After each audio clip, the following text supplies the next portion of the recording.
everyone, to another special episode of the Buck Stops here, the official show of NotInHallOfFame.com. And of course, I'm Kirk Buckner. I run NotInHallOfFame.com and the United States Athletics Hall of Fame and the Fictitious Athlete Hall of Fame and the Fictitious Rock and Roll Hall of Fame.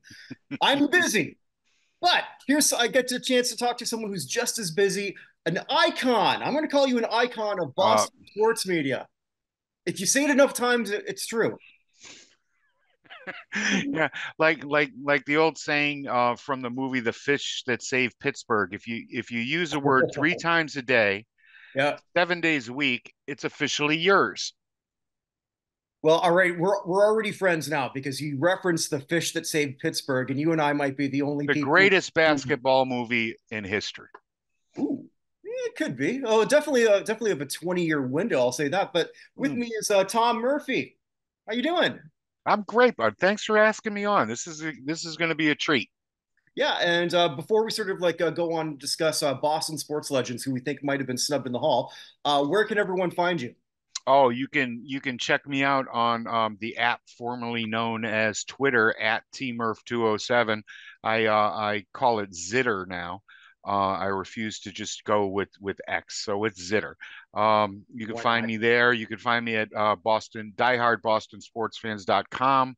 I'm currently writing there, and of course, I'm all over the YouTubes. Yeah, you've also got you're the co-host of the One Patriots Place podcast. Yeah, One Patriots Place that has been shelved right now after a 17-year run. My partner had decided to step down for personal reasons, and right now I could not bring myself to the great Steve Balistreri. You can find him at patsfans.com. Um, I just can't see myself doing the show without him. But you can also catch me on Locked On Patriots on the Locked On NFL Network. Nice. And I didn't realize that until we right before we started talking. Yeah, I'm sorry. I yeah, no, sorry for what? No, My fault. I'm the Canadian. I'm supposed to say sorry all the time. That's my gig. That's what I do. Oh no. And you folks are really good at it, and I've adopted that philosophy. Being an Irish Catholic, we have that sorry guilt thing built into us from a young age. And a misappropriation of the letter R. But that's neither here nor there. But That's no I didn't realize because I joined the IBWAA, the Internet Baseball Writers writers. Association, uh, and I didn't realize that you were a co-founder of that. Well, no, not a co-founder, You're but not I a was co-founder? one Or one of of the the first? earliest members of it. Oh, okay. Howard Cole, who ran it. I'm sorry, I might have been misleading when we were talking. Howard Cole, who was the founder of the IBWAA, was kind enough to ask me to join in, and it's been a great experience bringing internet writers together and giving us more of a national platform in bringing writers, internet writers about baseball, a little more credence. We aren't just a bunch of bloggers. We are people who take our jobs and our careers very seriously. And for, a lot of us, this is the way that we earn a living, and it helps us support each other. Mhm. As you know, if you tag the IBWAA in any posts that you make, we'll get that sent out to the rest of our members who send it out to other people, and it gets your work the credit and the viewership that it really deserves. I would wholeheartedly um, stump for anybody out there who is a baseball writer to join the IBWAA and get involved as much as you can in making this venture that we're all a part of. The love of baseball that we all share, um, just a little bit better. Well, so let's stick with baseball. Uh, the core of pretty much everything I do is discussing who is not in Baseball Hall of Fame. There's one Red Sox player. I think you know exactly who I'm going to discuss right Yep. now, who is not in, who's got the stats to be in, who I thought even back when I was a little kid, I liked him better than somebody who was also in his shared the outfield with him. Of Yep. course, I was more of a stolen base singles guy myself. So, Okay. and I guess I still am to a certain degree. But Jim Rice is in the Hall of Fame, which I think a lot of people feel that he should be. But there's a lot of people who think that Dwight Evans should have been there first, and he criminally has not gotten a lot of support. Is that somebody that you would, or is maybe there's somebody else you're thinking of in Boston that should have gotten his due ahead of him? No. Well said in getting his due. Dewey Evans should be in the Hall of Fame. He should have been in the Hall of Fame a long time ago. Jim Rice, of course, just did get in. Jim should have been in much earlier, but he had issues with a lot of the BBWAA, the Baseball I didn't Writers know that. Association of America. Yeah, he Jim was a tad bit cold with the local writers. For whatever reason, they did not get along well. He wasn't somebody. He put it this way: if Carlton Fisk had a great day and somebody came up in the locker room and asked Jim Rice a question about, he's like, Carlton Fisk is the star of this game. When go ask him some questions. He just wasn't a very open person. He Mm. was somebody that wanted his teammates to get the credit and the accolades. He would want, if Dwight Evans had gone 4 for 4 and knocked in 3 runs, but Rice hit a solo shot in the third inning of the game, and they wanted to talk to him about it. He's like, "Go talk to Dewey. Why are you talking to me?" And that rubbed a lot of the elitist in print writers here in Boston the wrong way. So he didn't even get the support from them that others did. And that was really hurtful. I think, to me personally, because Jim Rice was always one of my, you know, heroes growing up, and but no, to circle it back around, yeah, Dwight Evans is somebody that is I don't understand why he isn't in the Hall. He has all the offensive numbers. He's somebody that played the game cleanly, if you want to say it that way.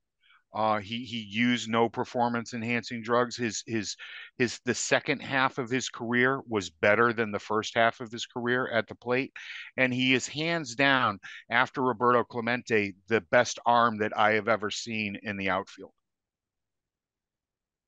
So why do you think he fell off so quickly? Chicks dig the long ball.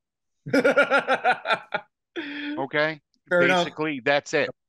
Chicks dig the long ball, and he did not hit that magic number of home runs that we all associate with the Hall of Fame, and I think that's kept him out. I also think that a backlog hit right when Dewey first was eligible, and it just his last best hope is getting in on in the what are we calling it now? I think they changed the name of Yeah, it. they changed the names of all, but through the veterans. Yeah, through the Veterans Committee. Thank you very much. And I'm sorry, I'm old and I forget things.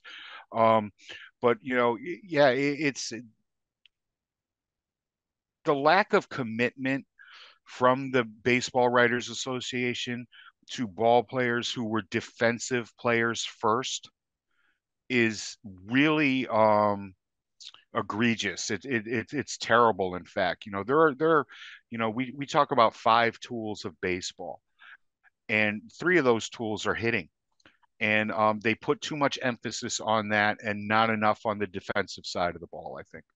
Although that has certainly changed. I think if Evans came up now with the advanced metrics, I mean, Yeah, like Lou Whitaker is another one that sort of right. comes to mind. Oh, good one. Yeah. Oh, good pull, buddy.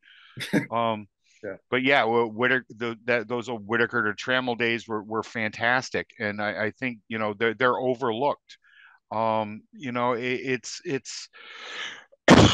but it's still, you get your Ozzie Smiths in, and the shortstops where defense is a little more prevalent up until, the Nomar, Cal Ripken days, when it became more of an offensive position. And but no, I do. I think defense is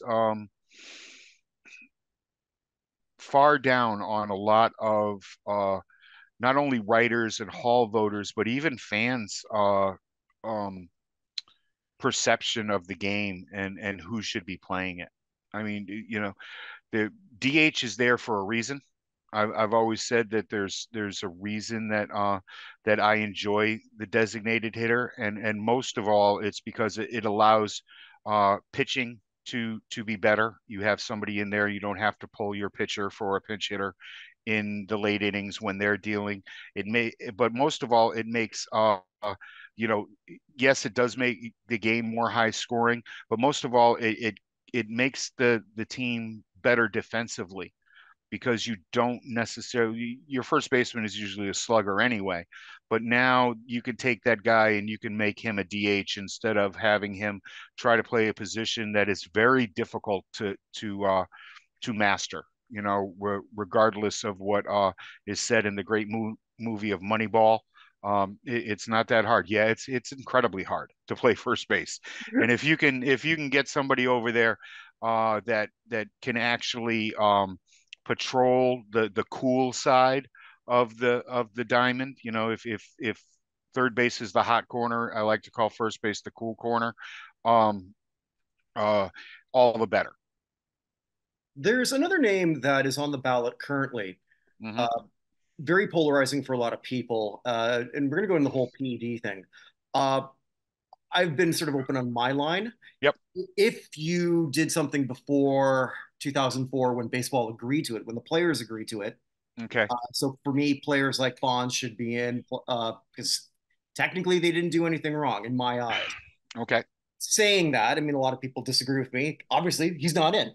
Right. Uh, Beyond that, if you did do something and you got caught, like Manny Yep. Ramirez, I struggle. Like when we had our own IBW, like we Yep. had our vote. I still voted for him, but I had to really, really think about that. I just thought it sort of overtook it. And baseball is an interesting game. I don't have to tell you that, where the line gets blurred as to what's legal, what's not. Gaylord Hmm. Perry famously is Right. autobiography was Me and the Spitter. You you can go back in the annals of time and find PED users all the way to Mickey Mantle. Okay, is LASIK surgery a performance enhancing procedure? I never thought of that. Um, I am telling you right now, Mhm. there are PED users already in the Hall of Fame. I believe Some that. some that I've played with. Okay, and just to keep anybody here from getting sued, I won't mention those names. I won't mention that name. Mhm. Um, I understand why Manny is being kept out. What I don't agree with is the hypocrisy. Mhm. Okay. The Baseball Writers Association turned a blind eye to PED use for over a decade until PEDs started trickling down to the high school level and the college level, and the problems that they caused there. It wasn't an issue anywhere. All right. These guys were being voted in. Um, so that's my real issue with it. I believe Manny Ramirez is a Hall of Fame player. Manny Ramirez is the greatest right-handed hitter that I've ever had the pleasure of watching play baseball.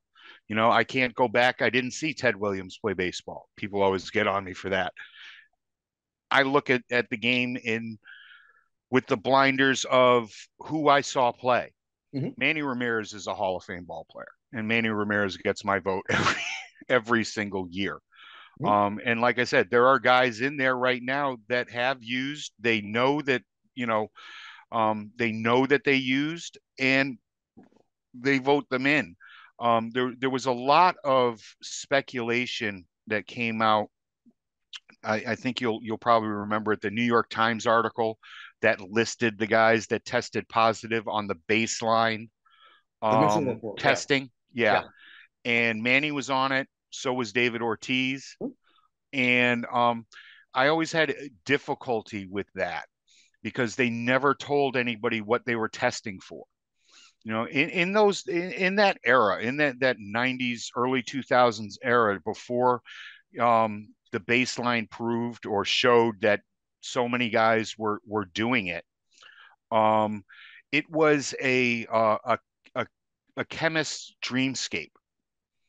Okay, you could go into the labs and work up anything, and you know there was no testing whatsoever. It was a fantastic time for them to show that I can help you become better, stronger, faster, and there were no rules against it. My issue with that was nobody told anybody what they were testing for. It wasn't like, okay, we're testing for testosterone, we're testing for Darball, we're testing for the.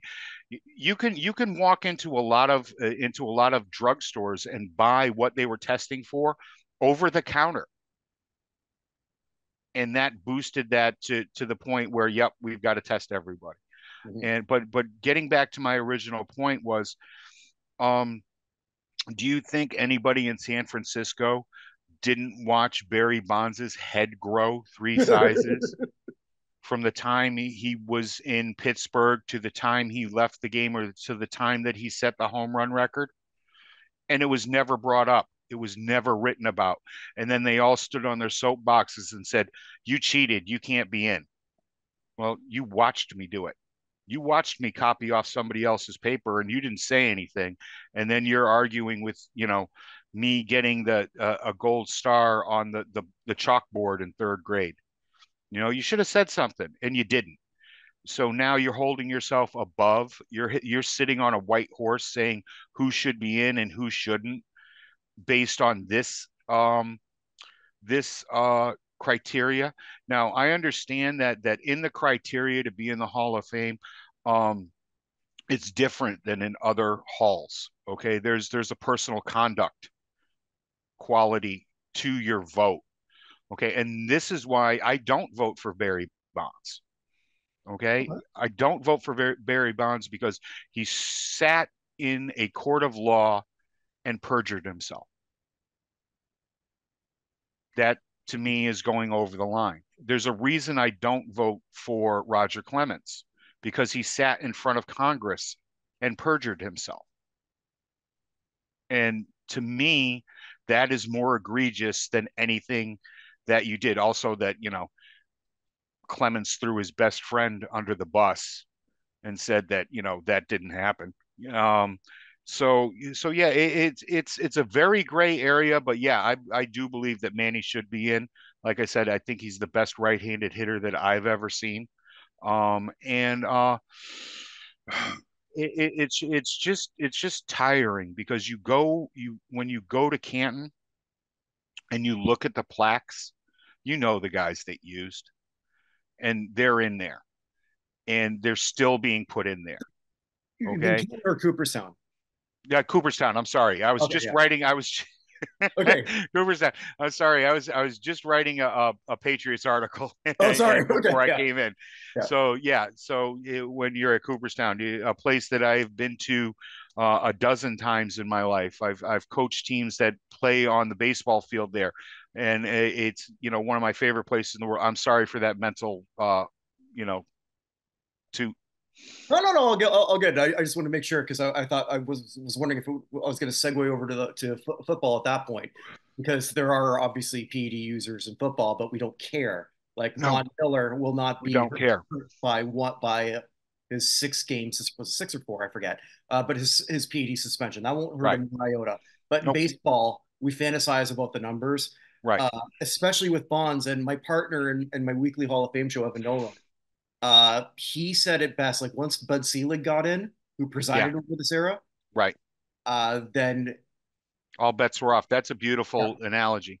yeah. And sure enough, when that happened, there were some voters who did say the same thing. And if I remember correctly, I think both Bonds, Clemens, Sheffield jumped up quite a bit Yep. with that, and some writers saying that as much. There's one other Red Sox player that I want to gauge your opinion on. He's been on a veterans ballot before, and I'm wondering if you got to see him play. Like for me, he'll always sort of be remembered in a Cheers episode. That's Louis Tiant. Yeah.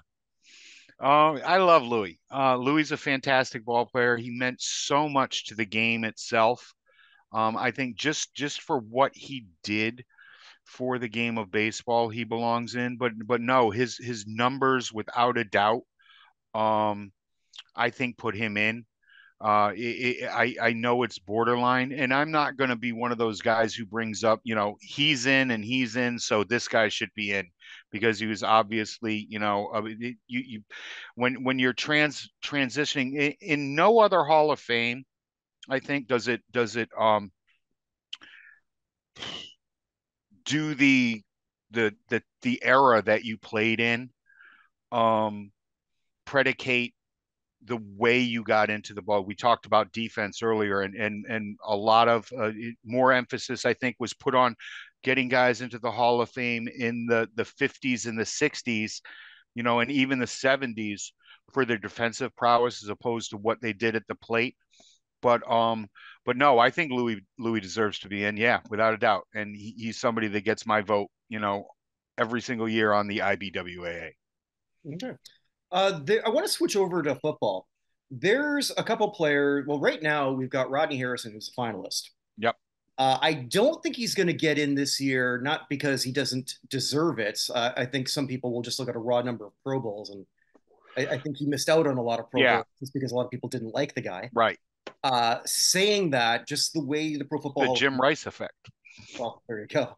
But now he's in media, so it's got the reverse Right. effect.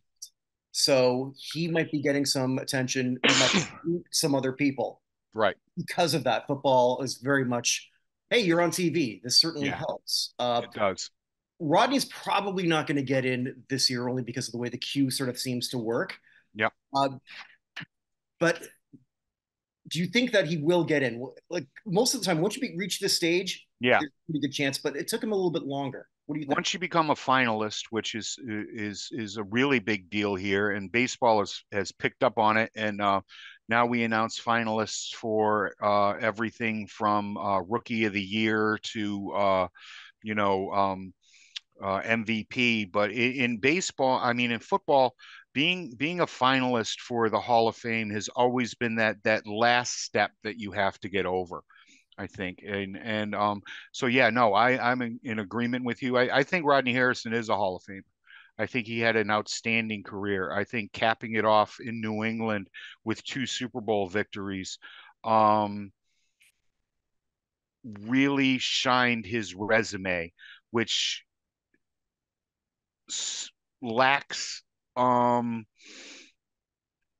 Pro Bowl nods or All Pro nods, and these are things that too many people look at, I believe, in as opposed to the career and what you did. Um, yeah, but no, I think Rodney Harrison definitely belongs in the Hall of Fame. I think a lot of the Patriots that will get overlooked over the next few years, who played with Tom Brady, and still, I think a lot of people say that Rodney won his 2 Super Bowls because of Tom Brady. And I can understand that, but it's still a team sport, and they still had something to do with it. And yeah, in football, I go a little bit deeper than those accolades. Certainly in baseball, I think in the past, All-Star nods and Gold Gloves play a huge role in my estimation of whether or not somebody's a Hall of Fame player. But it comes down to the eye test, and I think he is. I think he's a Hall of Famer. There's 2 other former Patriots. One that, again, my partner Evan is huge on for the Hall. That's at tight end, Ben Coates. No. No love. Without a doubt, without a doubt, Ben Coates is the last throwback to the great tight ends of yesteryear. Nowadays, tight ends are really one-dimensional, large, wide receivers that are brought in. what Ben Coates did on a football field was amazing, and it was something that people hadn't seen in a very long time at that level. And yeah, no, I agree. Ben Coates should be in the Hall of Fame. And I he thought never you got a lot of love at all. no. There's somebody who I'm kind of huge on, but I think he part of technically part of the Patriots dynasty, but not really because he didn't get a Super Bowl. That he bookended that.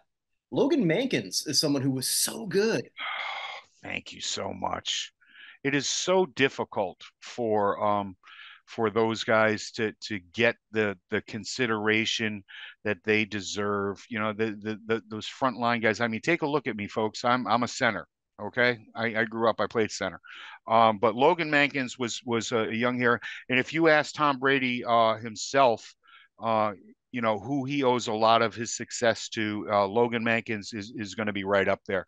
And sure, but linemen, it's really, really difficult. You have to put up some serious hardware when it comes to being an all pro, being invited to the Pro Bowl on the first ballot. You know, I mean, not somebody, well, we're going to bring Logan Mankins in because so and so declined their invitation.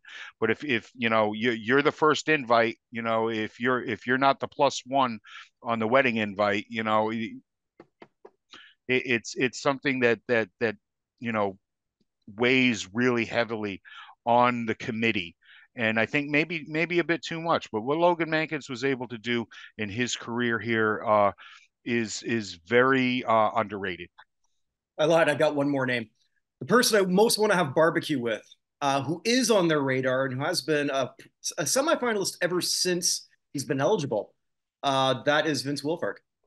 Oh, Big Vince. I always say that wrong. I don't know why I do that. Yeah, no, without a doubt, Big Vince should be in. I think he will go in. He bookend a fantastic career with two Super Bowl victories. I can't think of, well, maybe three or four players during his time that I would rather have on that side of the line than Big Vince. And while we're talking about guys that should be in, I don't want to get away from that too much, but no, Big Oh, please. Vince is really somebody that I admire, somebody that came to work every day, did not fill up the stat sheet in the way that defensive ends do, or linebackers do, or even some of the other go after that quarterback type. That wasn't his role. He was able to go after the quarterback and get sacks, but it wasn't his role. Was more, I'm going to eat up three other linemen so you can look good. And a Mhm. lot of people don't understand that. But like I said, before we get away, Stanley Morgan should have been in the Pro Football Hall of Fame 30 years ago. Okay. That's there is this is a man that oh God, I gotta, it's terrible. Have to go back and look up his stats. He was eating up a lot of yards in the 70s when a lot of people Yeah, weren't. he really was. He sat there and here we go. He made four Pro Bowls. He was never named an All Pro, but this is a man who averaged for his career 19.2 yards per reception. 19.2. I wanted to make sure that I got that right. Um, Nobody who's in the Hall of Fame has averaged anything close to that. He did it in an era when you could actually play defense against wide receivers. There wasn't that 5 yard rule. You couldn't you could have your hands on a wide receiver the entire way through the route. And until Peyton Manning came along and they started crying that the Patriots were just too physical, and they changed that rule. Um, the great Ty Law, who is a Hall of Famer, and it's criminal to me that this man isn't in the Hall of Fame with the career that he had. But in those days, the Patriots weren't the Patriots of the 2000s. He missed that time. He missed that era. He did get to a Super Bowl, and unfortunately, the Patriots got swamped by the Bears in it.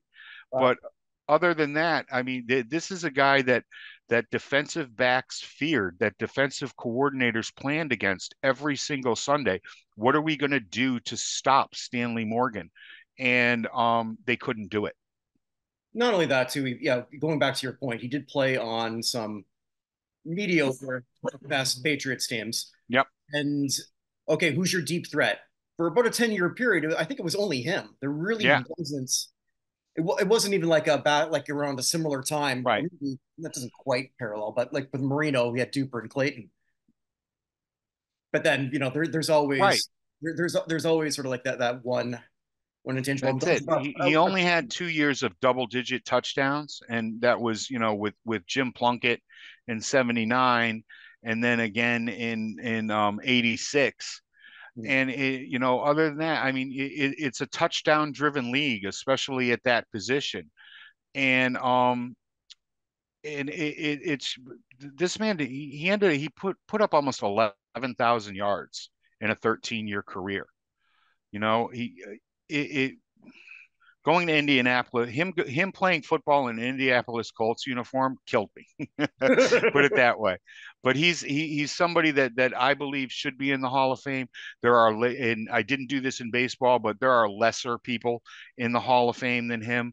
There will be lesser people in the Hall of Fame compared to some guys that I believe that will be on the ballot but will never get consideration. Guys like Julian Edelman, who I believe is, the best clutch performer that I've ever seen, because he didn't put up those numbers during the regular season, but when the playoffs came around, he was on when the lights were the brightest. And I believe that Edelman 11 should be in the Hall of Fame. If Lynn Swann is in the Hall of Fame, Julian Edelman should be in the Hall of Fame. Yeah, I may not be with you on that one, but I certainly understand the argument. No, I understand why you're not in on it with me. I really do. It's for a slot receiver to do what he did is really unnoticed by a lot of the masses if you're not watching him every single week and you understand how important he was to what happened here. Um, it's kind of scary, but I believe that he did, and we look at ball players that we grew up watching. I mean, I assume you're about 15 years younger than I am. I don't But I grew up watching Lynn Swann play, and I think Julian Edelman did everything and more than what Lynn Swann did for the New England Patriots, as Lynn Swann did for those great Steelers teams. Yeah, most of my coming of age was in the '80s, so like I'm 51. Okay. Yep. No, just turning 57 this week. So Right. you just look that much younger than me. You can't tell, but I think a lot of it's just because I kept my hair. But yes, All right. that's sort of like a big part of that too. And I don't know, maybe it's all the Canadian cold. I don't know. It might be that. I love Canadian cold. It's a cold. It's my favorite cold. Yeah, but whenever it gets super cold, I always see like in with American weather. Well, an Arctic wind came in from Canada. Oh, okay. It's not like we actually pushed it there. No, It's no, like you didn't. no. You didn't. If But we would, that would be the direction that we would push it. But yeah, that's I get it. I yeah. do. I get it. But no, I love the America's hat up there, America's toque up there. I have been for I've been a huge fan of Canada my entire life, and I'm glad you guys are there because I still get to watch great shows like Shoresy.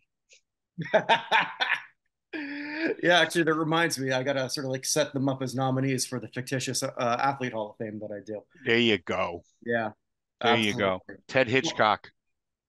there you go. Well, I've certainly loved this. I for sure want to do this again. Maybe once we see who is sort of getting in, or like maybe next, like because Morgan was a semifinalist, Yeah. so we can maybe react to that, and you can sort of like give your New England perspective as it There is. you go. I There love you go. that. I'm always happy to give a New England perspective. It's not as popular as it once was, um, but no, I'll take it. And I'll put up with it. I'll put up with it with the hate because it was the last 20 years being a Boston fan, being a New England fan has been unreal. And I was very lucky to see it. I didn't think that I would see it in my entire life. I would have died happy after one Super Bowl, I said.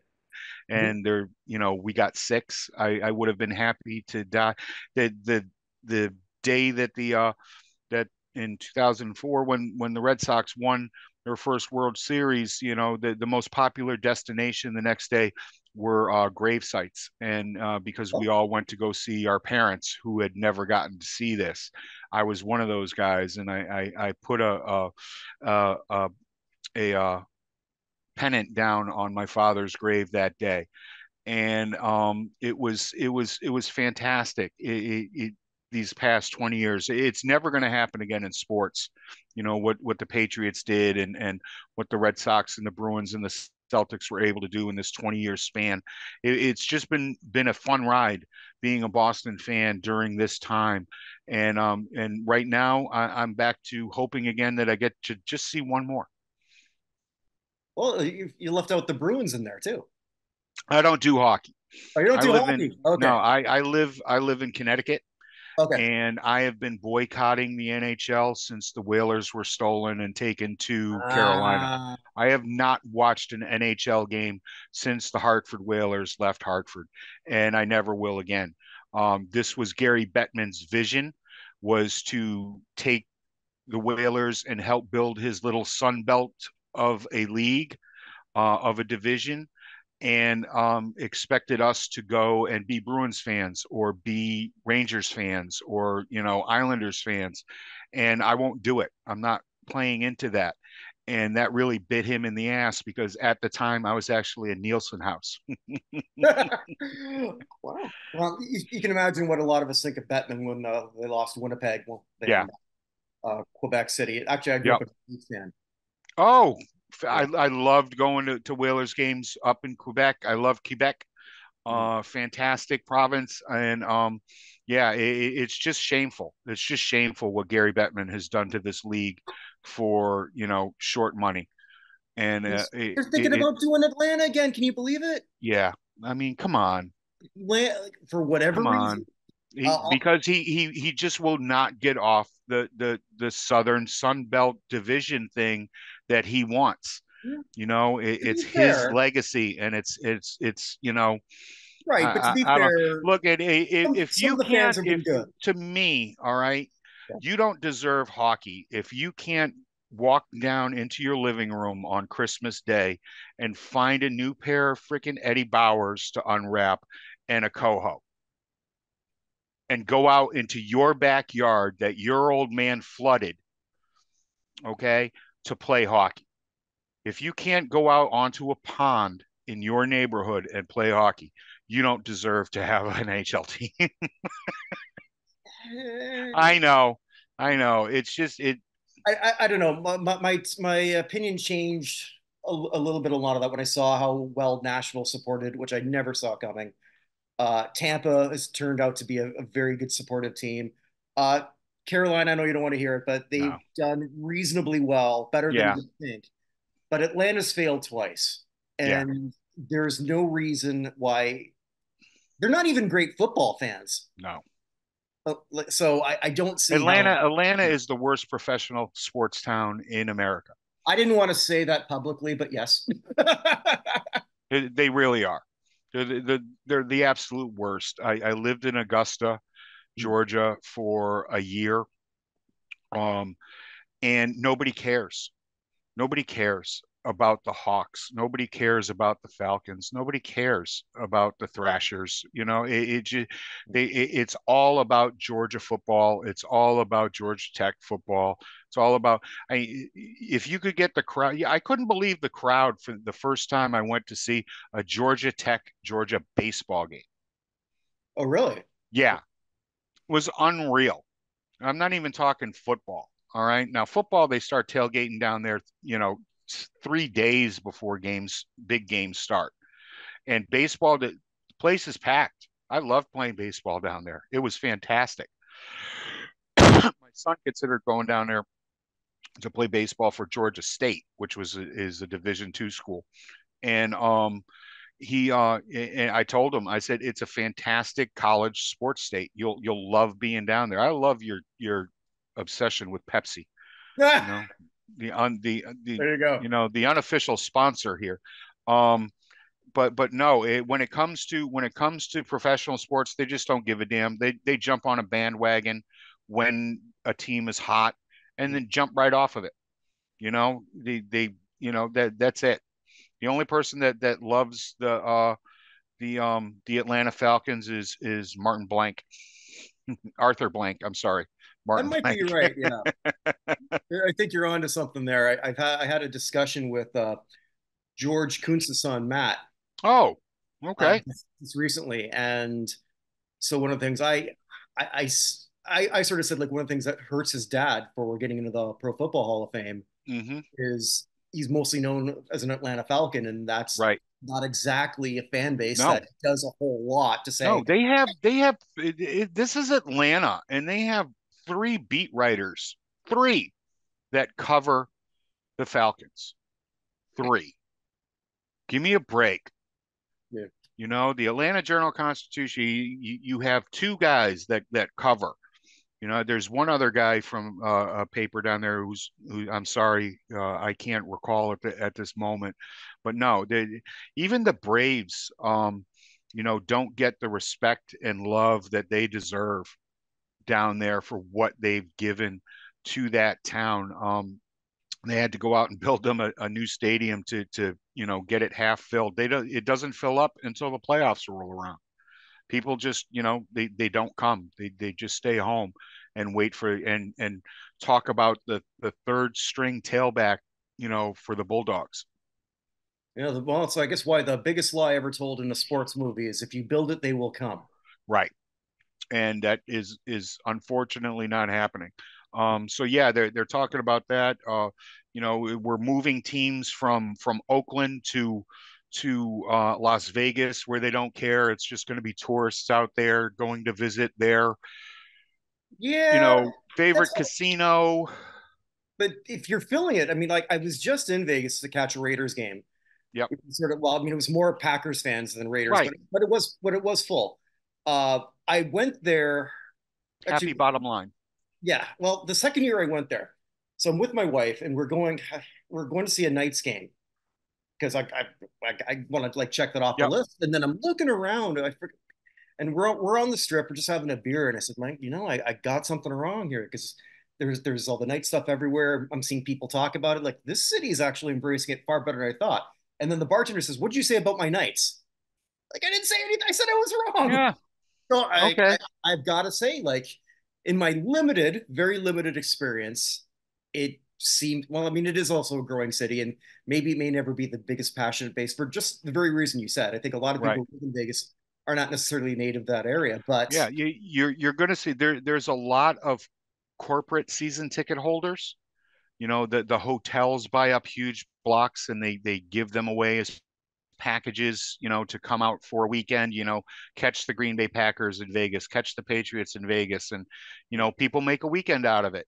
It's a destination trip, and but there just there isn't the local love that I think the Oakland A's would end up getting if they went back to Montreal. oh, you mean like if they oh, putting If they had Oakland, moved the A's to yeah. Montreal, things would have been a Montreal's got lot that better. same problem though. They still have that horrible stadium. You build it, to Montreal. They can afford it. Maybe it depends on where they put it. I I actually went know. to a Metallica concert there that turned out to be a riot, but that's another story for another Ooh, time. okay. All Yes. right. So And I with look forward to it. yeah, there you Well, go. thank you so much for having Oh, me. please, no, this has been my pleasure. Again, where can everyone follow you? And follow me on Zitter at TMurph207 and check out all of my work at diehardbostonsportsfans.com. All right, sounds great. Thanks so much. And wherever you are, wherever you may be, check out all the other shows here in the Bucknerverse. Thank you so much and take care. Thank you.